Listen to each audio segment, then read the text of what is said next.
vous devez savoir que ce n'est pas une question d'ego, une question d'orgueil ou d'arrogance lorsque nous refusons de parler directement avec le M23.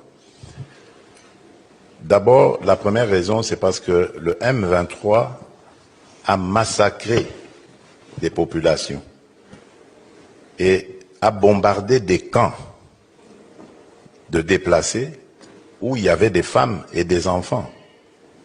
Ils ont été massacrés. Donc pour nous, c'est un mouvement terroriste. Et on ne négocie pas, on ne discute pas avec les terroristes.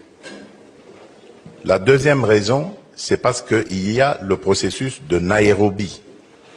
Le processus de Nairobi règle la question des groupes armés. Et donc, le M23 étant un groupe armé, il est logé à la même enseigne que tous les autres groupes armés évoluant en République démocratique du Congo, et il doit avoir le même traitement, donc il doit rentrer dans ce cadre. La troisième raison, c'est parce que le M23 est un mouvement, j'allais dire, qui est vide de contenu. C'est en fait un supplétif du Rwanda. Le M23 est une sorte de paravent que le Rwanda met, mais en réalité, derrière, c'est l'armée rwandaise et donc le Rwanda qui se bat. La preuve de ce que je dis, c'est que dans le processus de Luanda en Angola, nous avons discuté avec le Rwanda.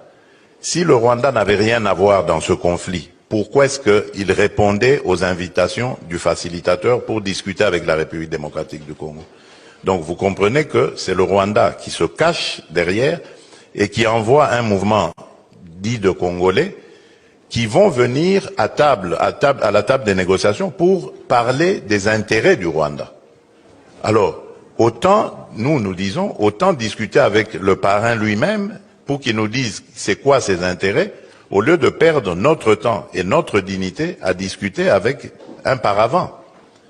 Donc voilà la raison pour laquelle nous le disons.